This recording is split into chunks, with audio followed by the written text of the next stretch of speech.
अस्सलाम वालेकुम friends, welcome back to top smarties. Drama serial Baby Baji की बहुएं अजरा फरद से मिलकर आई तो सबके सामने वासिफ का सच बता देती है और फिर फरद की हमायत करती है। मुझे तो लगता है सभी बीवियों को ये ऐप ज़रूर डाउनलोड करनी चाहिए ताकि अपने शोहरों की औकात का पता चल सके। अब यहाँ पर इनडायरेक्टली तो उसने जमाल को ही बातें सुना दी। दूसरी तरफ जो सारे घर वाले चाहते हैं कि फरद जल्द से जल्द वापस आ जाए, तभी तो नसीर भाई को समझाने की कोशिश करता है, फरद की हमायत में बोलता है। तो वासिफ को गुस्सा आ गया, आप भी उसका साथ दे रहे हैं, गैर लड़की का साथ दे रहे हैं, मेरा नहीं। तो यहाँ पर नसीर कहने लगा, जब ब्याह कर लड़की आ जाती है ना, वो गैर नहीं रहा करती, अपनी बन जाती है। फरद हमारी अपनी है। तो यहाँ पर वासिफ भी जल्दी से कह देता है, तो जो आपका रवैया अस्मा भाभी के साथ था उस बारे में क्या ख्याल है? अम्मी ने तो आपको कितनी बार समझाया था कि अपनी पुरानी मोहब्बत को भूल जाएं। अब यही आपकी अपनी है, लेकिन तब तो आप नहीं माने। अब यहाँ पर तो नसीर का मुंह खुले का खुला रह गया, क्योंकि उसे उम्मीद ही नहीं थी कि छोटा भाई इस तरह से भी बात करेगा। लेकिन ये सारे कमाल तो पुप्पो जान के हैं। पुप्पो जान ने जो इतना भड़काया वासिफ को, तो वो कैसे सबके साथ अच्छे से बात कर सकता है। वासिफ से कहने लगी, अगर आज तुम फरद को मनाने चले गए ना, तो वो सारी उम्र के लिए ये वतीरा पकड़ लेगी कि छोटी से छोटी बात पर झगड़ कर चली जाया करेगी और तुम दुम हिलाते उसके पीछे चले जाया करना, मनाने के लिए, माफ़ी मांगने के लिए। मैं तो कहती हूँ आज से ही समझ जाओ, उसे नहीं मनाओगे वो खुद आएगी, तो उसे समझ आएगी कि आइंदा उसने झगड़ कर जाना ही नहीं। यही बातें तो वासिफ ने अपने पल्ले से बांध ली, तभी तो किसी की बात नहीं सुन रहा। यहाँ पर वलीद भी काफ़ी परेशान है। अजरा भाभी से कहने लगा, आप तो बड़े दावे से कह कर आई हैं कि वासिफ को लेकर आऊँगी, वो माफ़ी मांगेगा तुमसे। लेकिन वासिफ भाई कैसे माफ़ी मांगेंगे, वो तो किसी की बात नहीं सुन रहे। अजरा को भी ये बात काफ़ी परेशान कर देती है कि करे तो करे क्या।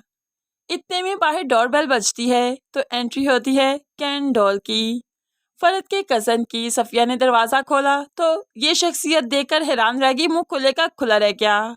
तो कैन डॉल कह देता है, मुंदा दरवाज़ा बंद कर ते करदा दरवाज़ा खोल, आ गया है हुन कैन डॉल, फरद का कज़न। ये कहते हुए वो जल्दी से अंदर एंट्री मारता है। सफिया तो रोकती रही, लेकिन वो किसी की नहीं सुन रहा। इतने में सामने पुप्पो नजर आई तो पुप्पो को लेकर झूमने लगा, घूमने लगा, डांस करने लगा। पुप्पो तो इसको देखकर हक्की बक्की रह गई, मुंह के आगे दुपट्टा रखते हुए खूब हंसती है। तभी तो अजरा सामने आ गई, तो अजरा के साथ भी ऐसे ही बिहेव करता है। फिर अजरा के गले मिलते हुए कहने लगा, आप तो बेबी बाजी जैसी लग रही हैं, आप में से बेबी बाजी की वाइब्स आ रही हैं। अजरा खुशी से कहने लगी, हैं सच्ची? तो ऐसे ही ये कैन डॉल यहाँ पर एडजस्ट हो ही जाएगा। होप्स हो कि हमें अगली बहुत सी साथ में ये कैन डॉल यहाँ पर देखने को मिले। इतने में शहनाज जो कि अजरा से मिलने आई, तो कैन डॉल ने इसको भी नहीं छोड़ा। शहनाज के साथ भी खूब अच्छे से डांस किया और अपने बारे में बताया कि वो फरद का कज़न है। ऐसे ही वो बैठकर अब सबसे फरद के बारे में पूछता है, कहाँ है Farad, I want to meet her. तो यहाँ पर किसी को समझ तो ना आई, लेकिन पुप्पो हंसते हुए करने लगी। तो पास खड़ी अजरा कहने लगी, ऐसे कर रही हैं जैसे समझ तो सारी आ रही है। तो पुप्पो भी अजरा को टोंट करते हुए कहने लगी, अच्छा मुझे नहीं समझ आ रही तो तुम्हें कौन सी आ रही है, तुम ही बता दो कि क्या कह रहा है, तो फिर मैं इसे जवाब खूब अच्छे से दूंगी।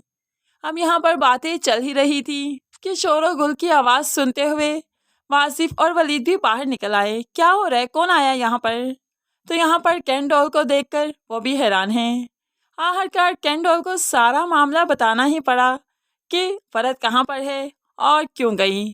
तो यहाँ पर कैन डॉल गुस्से में आ जाता है, तुम लोगों ने उस पर तशद्दुद किया, जुल्म किया ना, डोमेस्टिक वायलेंस के केस में अंदर कर दूंगा, सारी उम्र चक्की पीसते रह जाओगे, वरना अभी जाओ और उसको मना कर लाओ। लेकिन वासिफ इतनी आसानी से तो नहीं जाएगा, और तब तक कैन डॉल भी यहाँ से नहीं जाएगा जब तक फरद यहाँ पर वापस नहीं आएगी। कैन डॉल तो फरद को फ़ोन भी मिला लेता है, वीडियो कॉल करता है। फरद कैन डॉल को यहाँ पर देखकर काफ़ी एक्साइटेड है। होप्स हो वो कैन डॉल की वजह से अब यहाँ पर आ ही जाएगी।